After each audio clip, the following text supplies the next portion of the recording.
আপনি যদি প্রবাসী হন চ্যানেলটা সাবস্ক্রাইব করবেন। আসসালামু আলাইকুম, আপনারা সবাই কেমন আছেন? আজকে আবারও চলে আসলাম ছোট্ট একটি ভিডিও নিয়ে অনেকদিন পর। আজকে বানিয়ে দেখাবো খেজুরের পাতা দিয়ে মহল্লা কিভাবে বানায়, মাহাল্লা জাহিদ। তো চলুন মূল ভিডিওটা শুরু করা যাক। ভিডিওটা পুরোপুরি দেখার অনুরোধ রইল। ভিডিওটা ভালো লাগলে চ্যানেলটা সাবস্ক্রাইব করবেন। এখানে আমি একটি মিক্সিং বলে আটা নিয়ে নিয়েছি, ময়দা হবে না, আটা নিয়ে নিয়েছি। আমি দিয়ে দিয়েছি 1 চামচ বেকিং পাউডার, 2 চামচ ইস্ট। তারপরে আমি দিয়ে দেব জাফরান কালারের জন্য। তারপরে আমি স্বাদ মতো চিনি দিয়ে দেব, আপনারা যেমন মিষ্টি খান আর কি। তারপরে একটি রেমবো হালিব দিয়ে দেব, রেমবো দুধটা আমি দিয়ে দিলাম। তারপরে আমি 2টি ডিম দিয়ে দেব।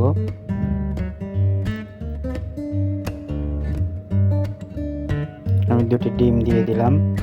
তারপরে এখানে আমি কুসুম গরম পানি দিয়ে দেব, দিয়ে পাতলা একটি ডো বানিয়ে নেব, একদম পাতলা।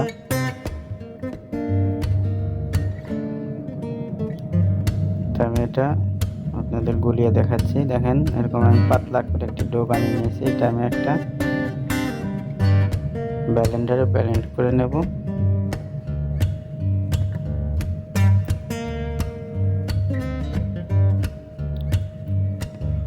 তো বন্ধুরা, যে কথা না বললেই নয়, আমার চ্যানেলে আরও অনেক ভিডিও আছে, চাইলে আপনারা সেগুলো দেখতে পারেন। আরবি নাস্তার অনেক ভিডিও আছে, আপনারা চাইলে সেগুলো দেখতে পারেন। তো দেখেন আমি ব্লেন্ড করে নিয়েছি মিক্সিং বলে।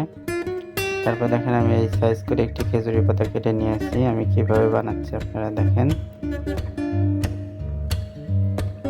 মহল্লা অনেকভাবে বানানো যায়, ফ্রাই প্যানেও বানানো যায়, কিন্তু ওটাতে অনেক টাইম লাগে। এইভাবে বানাইলে খুব তাড়াতাড়ি হয়, এরকম ক্রিস্পিও হয় অনেক।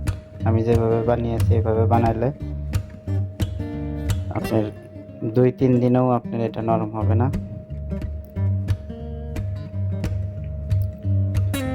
দেখেন হালকা উপর থেকে লাল হয়ে গেছে, আমি উপর থেকে হালকা করে একটু চেঁচে নেব।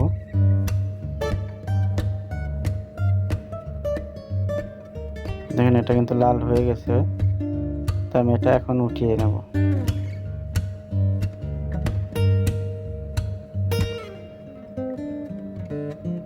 হাত দিয়ে টান দিলেই উঠে যাবে। তো উঠিয়ে আমি 10-12 সেকেন্ডের জন্য উল্টা পাশে হালকা একটু সেঁকে নেব। দেখেন আমার হয়ে গেছে। তো আমি আর একটা বানিয়ে আপনাদের দেখাই, সেম প্রসেসই। তো এভাবে করেই আমি সবগুলি বানিয়ে নেব।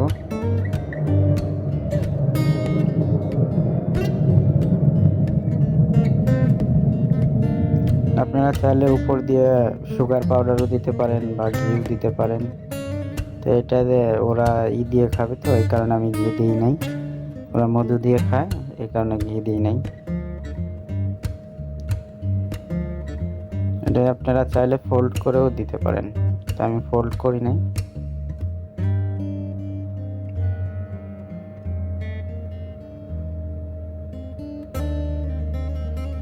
তো দেখেন আমি এভাবে করে সবগুলি বানিয়ে নেব।